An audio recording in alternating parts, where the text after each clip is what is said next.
million Venezuelans voting for this assembly, saying it's actually less than 3. It is. And people are going to start rioting in the streets. Was reported to have asked Putin for military support that would help him stay in power. We will make America safe again. And yes, together, we will make America great again. And they ignore him. And 8 more years goes by till Bernie himself finally admits to his sons, hey, I've been running a Ponzi scheme. Does its dominance mean it can use the alliance for its own ends? Since 1981, bond yields, also known as coupon rates, have just gone down and down and down. Federal Reserve note will be your biggest financial liability.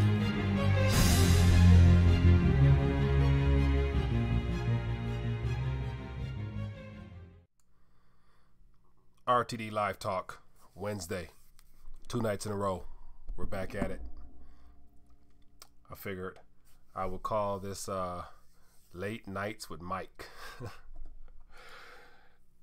So the goal is to open up the phone lines early. And so once the clock starts ticking, we know we on the clock tonight. So as always, I told somebody, from the chat last night, mentioned about when we're going to do it again. So I said, let's do it tonight. And so I'm going to try to shoot for a new time frame of Tuesday, Wednesday, Thursdays and see how it goes. And of course, I'm already 10 minutes behind, ripping and running. But anyway, so as always, if you're new to RTD, I want you to chime in the chat. Let me know where you're checking in from. So we got Sloppy Style, we got Tom, we got Scott here. Scott down in Florida. How's everybody doing? And also want to find out, get your thoughts on a variety of subject matters. We have the video I posted earlier on what's happening out in Italy and how I believe that situation there could pose a contagion effect. And I'll get into that in a few minutes as well. But then also, I actually had a chance to tune in and to find out more about that whole Brazilian truck strike that's basically a week underway and looking like they're easing up on some of the on opening up some of the roads down there. But at the end of the day, the economy is still so bad that it's going to take a while for things to get back up to pace there. Apparently, because the gas prices are so high, logistically, a lot of things have broken down with food being able to get into the city. I think it was Rio de Janeiro, which has a lot of empty shelves and whatnot. And it all has to do with the idea that the government subsidized gas prices for however long they've been doing it. And when the government decides to ease up off the brake because they couldn't no longer afford to subsidize it or basically make it affordable for their citizens by offering incentives and all types of special, socialistic type of deals, they let it float to what it probably should be according to the free market, and the prices went up, and so it put a lot of people in a pinch. So that goes into the idea of people not really appreciating, especially in those countries like in Venezuela and Brazil as well as Argentina, appreciating countries where the gas prices are relatively cheaper in comparison to other countries. And so when there is a price spike, people really begin to experience what it's like for everyone else, especially in the more developed worlds, where here in Michigan, I didn't get gas today, but I want to say it's $3 or something a gallon. And so that's fairly high in comparison to what they may be paying down there, paying for the liter. So, but I know, of course, Europe is astronomical prices there. I know because they do things by the liter there. So it's as good as double as what it is here. So we're paying $3 for a gallon, and I feel pretty blessed to be able to pay that as opposed to paying 7, 8, euros or whatever for the equivalent of a gallon there. So what else we got going on here? It says, can we just talk about money, not Rosie O'Donnell, I'm assuming, or what's the Roseanne Barr, whatever her name is. I other than just hearing about her being banned, I have no interest whatsoever to even comment on that one. It says crypto is the new money. So Sloppy Style, watch this. Now here's something that got me thinking earlier about how manipulated the crypto market actually is, being that the whole situation in Italy over the last couple of days caused a price or value correction with the financial markets around the world, as well as the somewhat of a small drop in the overall market cap for cryptos. And I would assume that if the cryptos were freely traded, apart from the major the top 10 or top 3 or 4, predominantly out of Bitcoin, Ethereum, and Litecoin probably being the 3 catalysts that everyone gets into initially to then get into altcoins. Why wouldn't the price rise with the idea or the fears happening with the euro dropping in comparison to the dollar? I would assume that the prices would automatically increase for cryptos, but that hasn't been the case.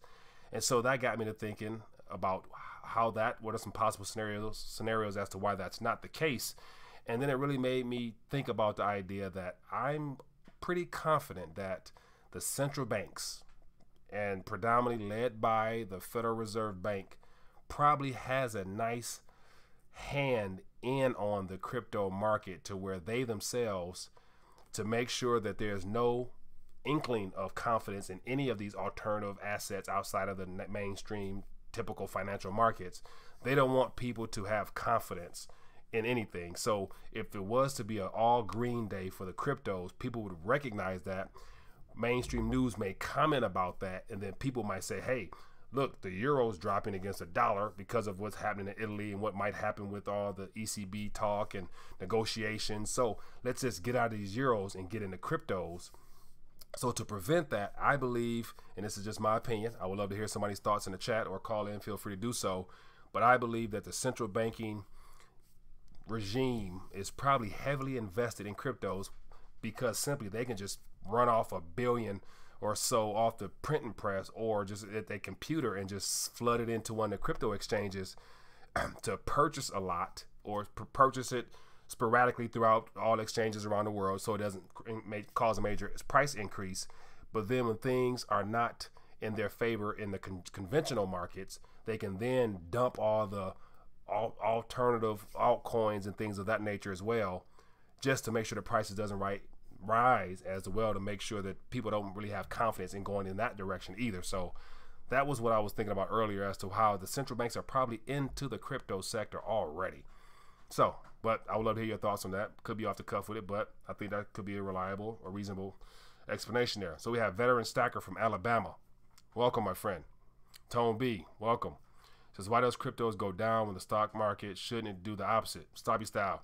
I'm not sure if I commented before or after I read that comment, but I believe it has to do with the fact that the central banking regime is heavily in that market now, causing the price dips as well as the spikes, and they're not ready to unleash the crypto market to the free market or open market, just because if they do, then people would recognize that that's where they should be to not lose out on all of their capital. So they would rush into cryptos, which would then leave the stock market high and dry and the bond market high and dry, all those dying financial instruments that people are trying to, I guess, maintain confidence in.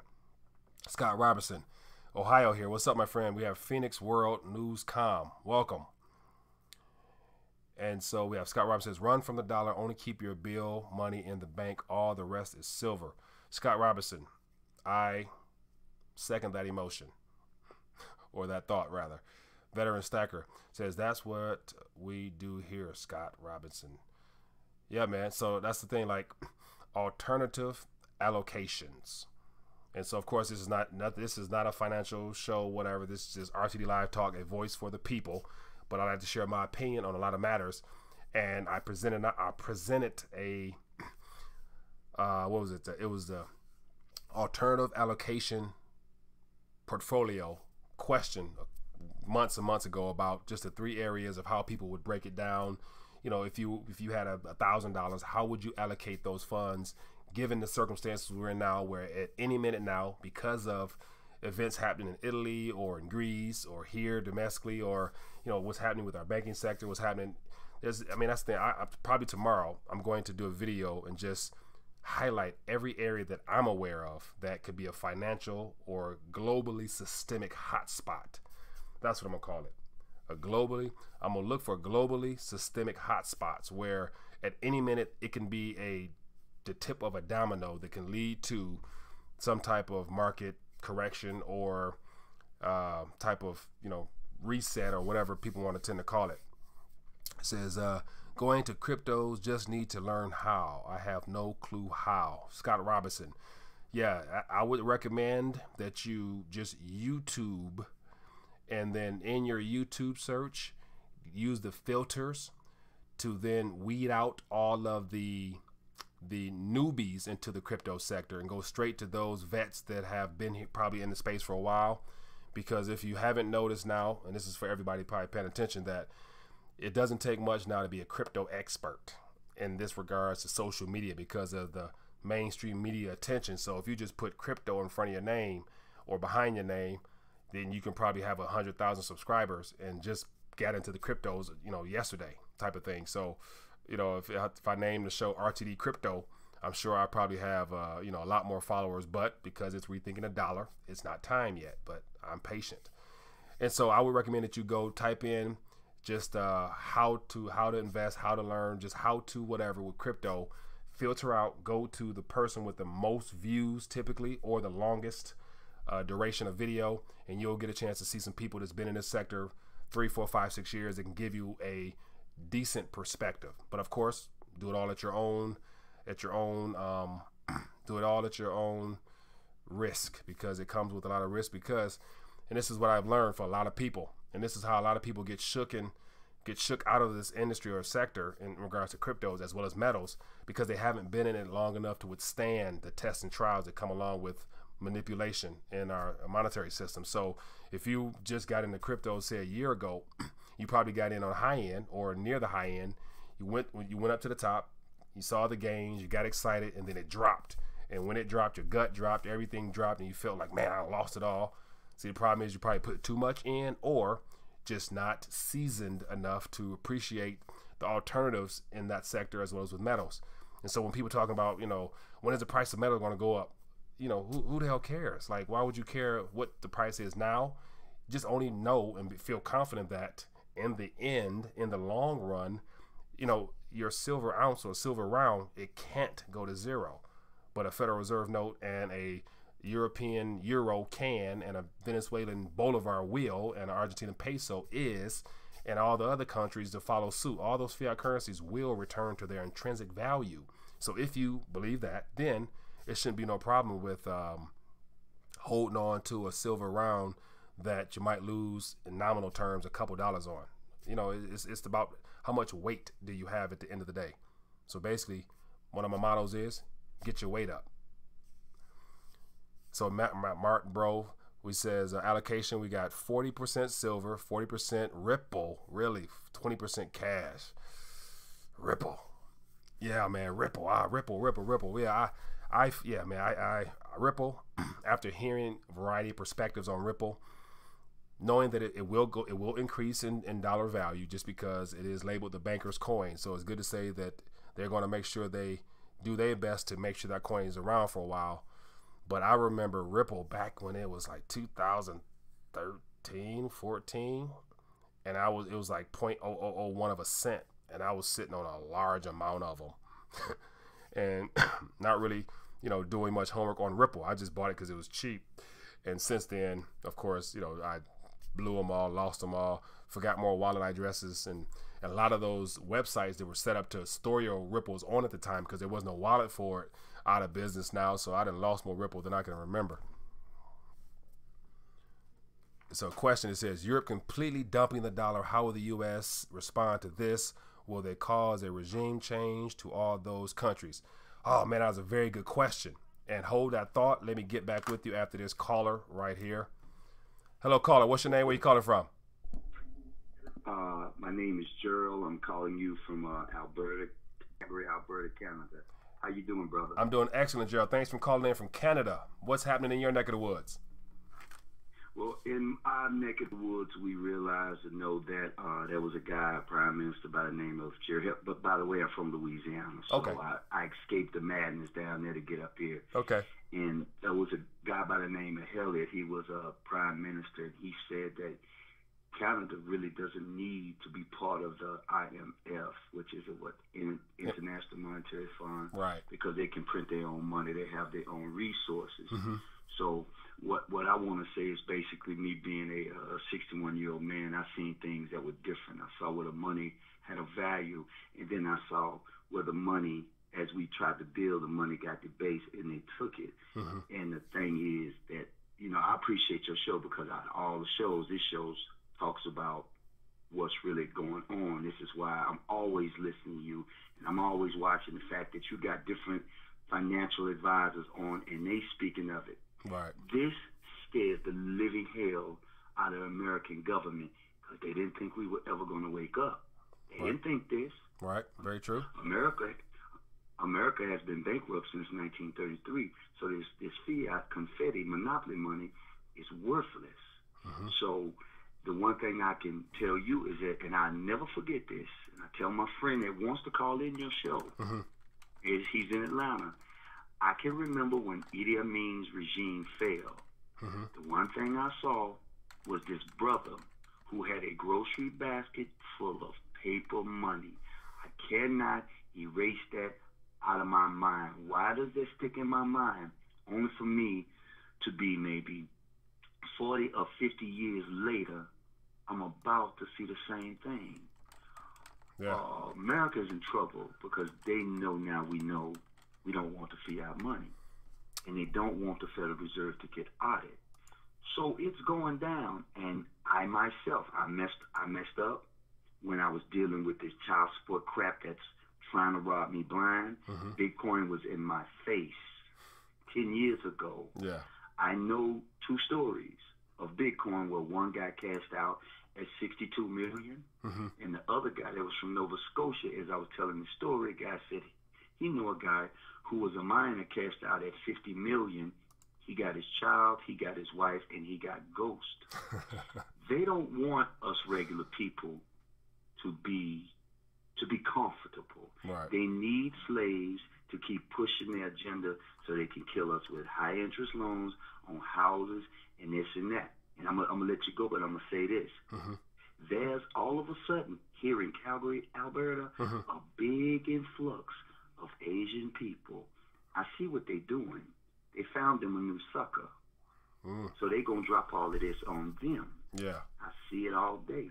So they have to find a new, let's say, a debt slave. They got to find the new debt slave. As far as people such as you and the audience, we're trying to find a way out. I will support you. I will donate to you. And you are a leader of a new school, whether you like it or not. Well, thank you, Gerald. Talking about it. I appreciate you, my friend. Thanks for that. Thanks for sharing those wisdom with us, my friend. Thank you. You're very welcome. Have a good night, buddy. Bye. Thanks. All right, bye. Interesting call. Thank you for chiming in and sharing your thoughts there. Yeah, man, that's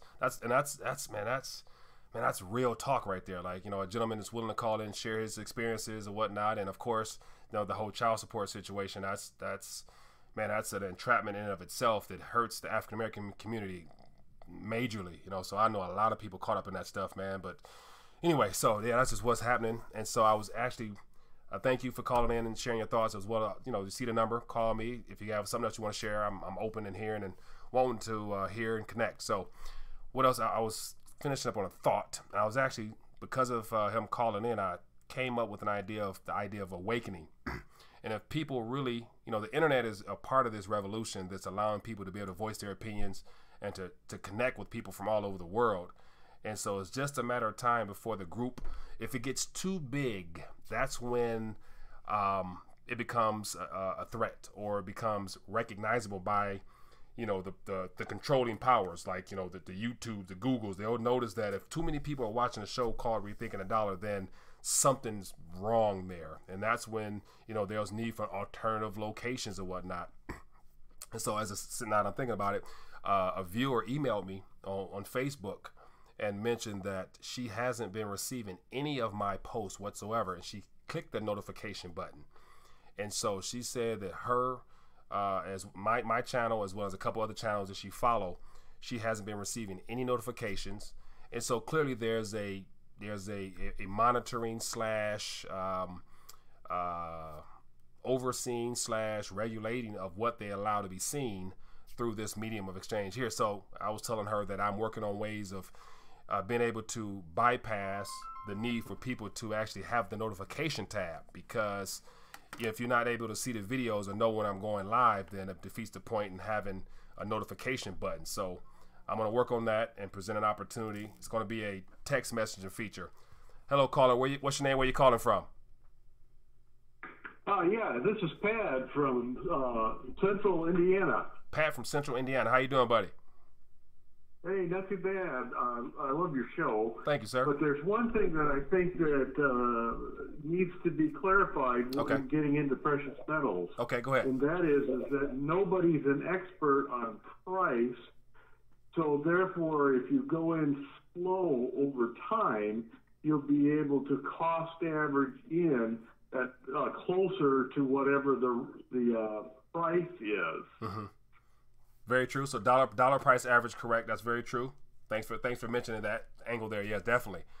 And so another thing around dollar price averaging, according to what you are able to set aside off your disposable income, a suggestion would be also, as I mentioned a while back, that any loose change you come across, like everyone has that old nickel jar, quarter jar full of coins in it, go through it, sort it, make sure there's no pre-65 nickels and quarters or dimes or whatever in there. Remove those, and then all of the excess stuff, take it to your coin spot and redeem it for fractional silver of any kind. So there's always loose change around that you can go get a gram from anywhere for like 75 cents if you have a trusted local coin shop that you want to use as well. As just an alternative way to always be able to add something to your savings there. So that's another way that I do myself. So, but yeah, thank you for sharing that. I have a hard time with the local coin shops. They are priced not competitively with the online dealers by quite a bit. Really? But yeah, that's what I found. We just moved down here from Chicagoland, so we're dealing with larger dealers up in Chicagoland area. There were some exceptions there, but those places are, the one in a million. Yeah. We're now in what I guess you would consider rural America, and we have coin shops down here too, but they're not playing that game with the competing against the online retailers, so to speak. Right. It can be huge difference in price. Yeah, I do recognize that, because also they're competing against online, and so online you get all those special advertisements, free shipping, free this, discount, because they have much bigger operations, whereas in your local shops, whatever, they got to pay the bills as well. So, but then that's where it comes in handy to befriend one of the people that might own one, so that you can probably figure out some way to work out some type of deal where you can promote some of the things for him perhaps, and he might be willing to cut you a little deal or whatnot. And so that's what I do in my area. I have a guy here that's been in business before I was born, and we on first name basis. I call him and say, I need this, need that. He'll put stuff to the side for me and give me very favorable rates with whatever I purchase from him. So that's because it's been years now. So yeah, you got to start with somewhere, but definitely that's a way of taking advantage of just a spare change in your house or something like that. Oh, absolutely. But the fact of the matter is that just by knowing what we just spoke about can save you 30% on what it costs you to build your stack. I mean, that's how much of a difference that I've found. Yeah. It's and most people don't consider that. They just go to the store and think that that's the price. Yeah. Yeah, very true. Very true. So we're here to educate them. So I appreciate you sharing that with us, man. Appreciate you calling in. Thank you. You bet. Have a good one. All right, you too, buddy. Thanks. Bye.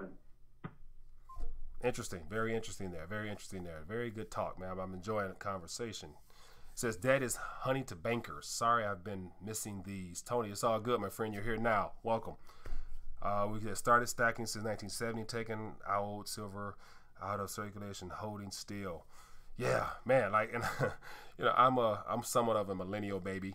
So I wasn't around then, but I do a lot of reading on, I love reading old newspaper archives. And so I go through those a lot, and I watch and see, actually, I go back to certain dates and times, and I see things that, with silver and coins and money and gold and in the newspapers back then. I'm thinking like, wow, that's just a completely different generation there of people who, at the time didn't realize that, that 20, 30 years later from that time frame, that there will be no such thing as gold and silver in in the vocabulary, financial vocabulary of citizens, and so it'd be considered a barbarous relic by people just because it's been removed from studying and as well as just from as being considered a financial asset mainstream wise. So wow, you know, I would have loved to have taken advantage of all those coins back then, or had the knowledge, or wish my family had the knowledge back then, but that wasn't the case.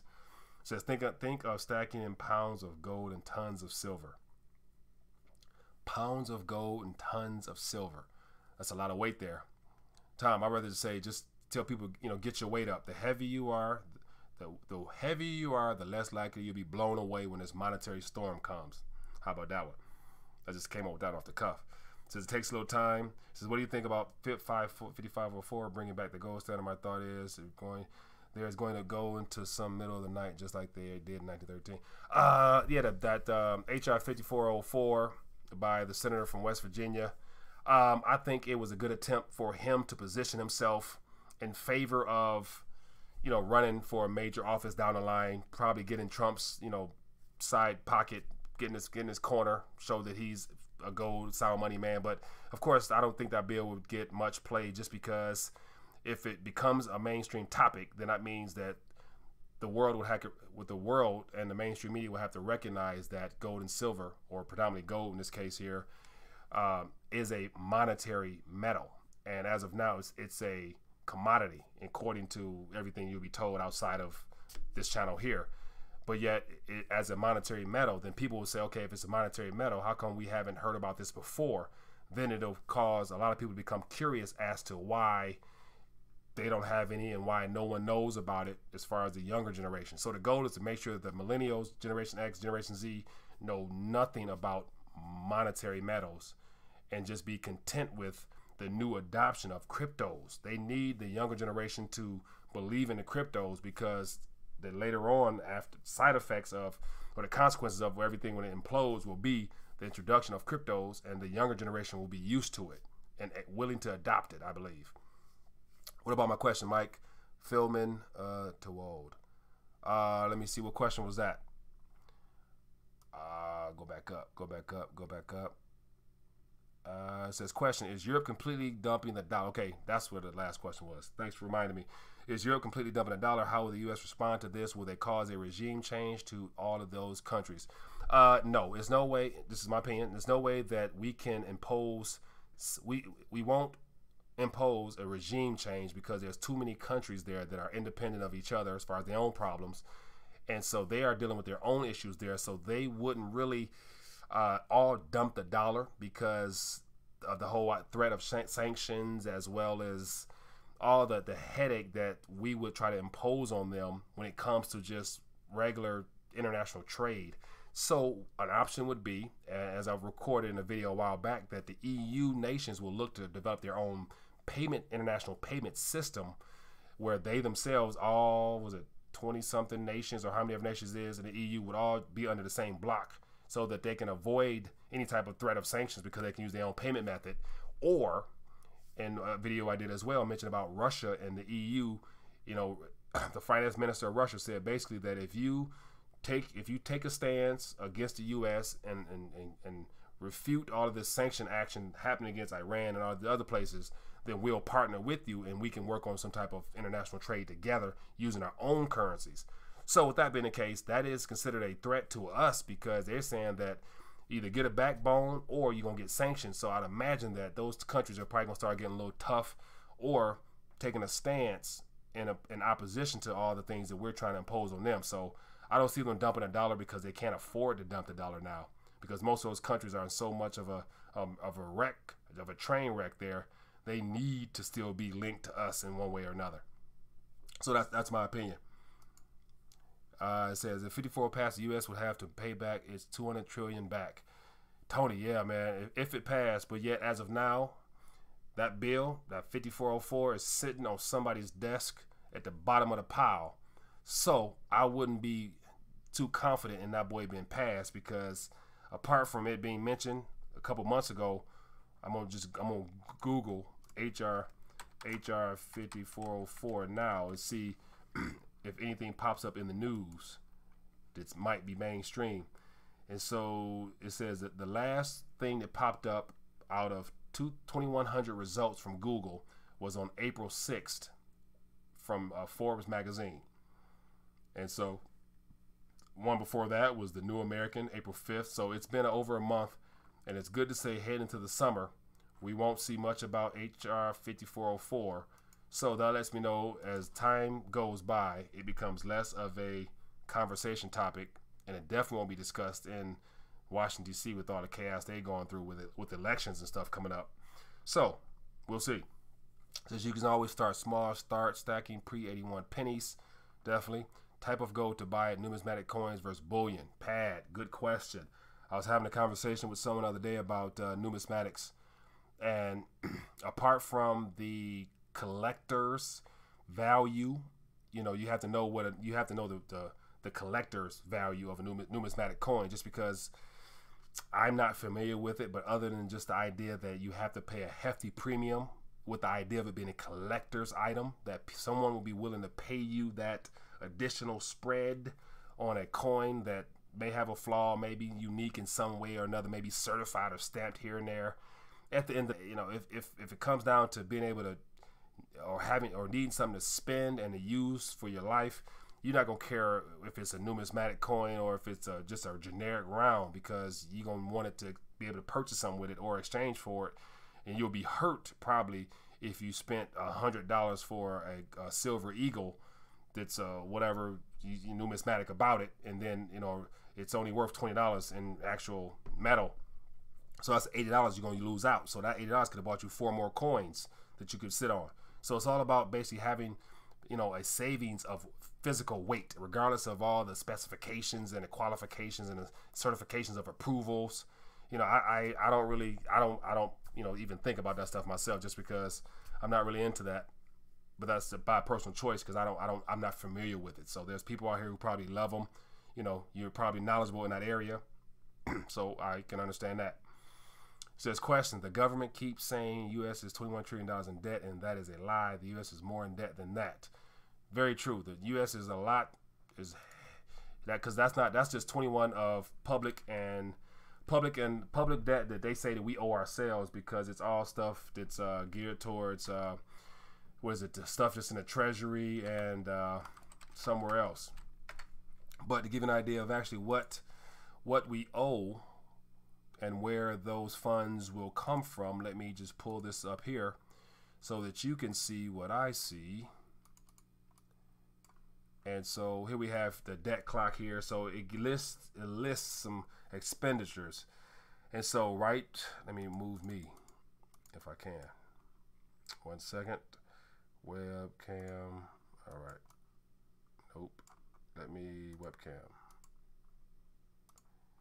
Let me move me out the way, put myself over here. Now, if you look over to this side here, you'll see the U.S. federal budget deficit, according to GAAP accounting. Then we have Social Security, which is something that's owed back or whatever, promises. Then we have Medicare, which is 27. And then we have U.S. unfunded liabilities according to GAAP accounting. So there's our government's accounting, then there's a true accounting measurement, which is the GAAP, which is used in actual accounting that, you know, actually the real world uses. And so it says 113 trillion right there. And if that was to equate to not 300-something thousand or 300 million citizens, that would equal liabilities per taxpayer. So that would be $933,000 that you would be on the hook if you're a taxpayer. And so the question is, would you be willing to fork out, if you had 933,000 sitting around, some spare change, would you be willing to fork that out to cover your fair share of this debt that our government's taking on for us? And I'm pretty good to say that you probably wouldn't be willing to do that, but you never know. But you never know. So anyway, so the clock has gone off, and we are done with tonight's session. I appreciate everybody tuning in to this episode. So I'm thinking about tweaking the name and just calling it RTD Live Talk with Mike, or something of that nature, and go from there. So if no one calls in next, couple seconds, we gonna call it a night. And as always, for those that are new that might be joining us, I have a variety of resources that I've put together, and they're all you can find it all below in the description here. Definitely connect with me on Facebook. That's where you can reach me directly via message-wise. I talk to a lot of people there throughout the day if I'm able to. RTD University is where I put together all my prior interviews. It's well over 35 plus hours. And speaking of last night's conversation, talking about getting a YouTube degree, and I said how that our education system, the paradigm, it is changing for those that are aware. Those that are on YouTube, those that are making content online, they're aware of the impact it can have in people's lives, and so they're educating people and offering a service in that nature. And so that is somewhat better than a college degree because it's unlimited opportunity to reach an audience of how many ever people. And so you don't have to go into debt to do that either. Like, you can just get a camera and a computer and get a subject matter and then begin reaching out to people who care about what you care about. So you can get a YouTube degree and make more money at the end of the day once you perfect your craft. So back to the RTD University is where I put together all my interviews. And so I mentioned that as saying that it's basically equivalent of a free online monetary educational resource that I believe if you watch 2 or 3 or more videos of any of those guests there, you'll walk away more knowledgeable about our monetary system and where we've been and where we're going than you would, going to a university or especially in high school. So, and then I have a webinar I'm putting together and a free ebook and stuff like that. So feel free to take advantage of those resources because I put together for you, the viewers, and more important, I put together for you to share with your family and friends that need to hear this message. So other than that, we are dialing out for the night. I appreciate everybody for chiming in. And everybody enjoy your evening, and we're back at it tomorrow night, 9:30 Eastern Standard Time, Eastern Daylight Time, whichever one it is. And so tell a friend to join us. And if it's a little bit after 9:30, it's probably because I'm ripping and running. I'm running late, but I'll get here and then we'll chat. And then I'm going to put out some little advertisement video if you guys want to share it, so that people can tune in. We get more people to chime in and share their thoughts and help us educate one another. So other than that, everybody enjoy your night. Hope everyone's good. Be healthy. Be safe. And always, if you come across articles throughout the day that would be worth mentioning, connect with me on Facebook or one of the resources here and shoot me an email so that I can do a video or share it during a live stream or whatnot. So other than that, everybody, appreciate your time and energy. Pat, appreciate you, my friend. Enjoy your evening. Be good.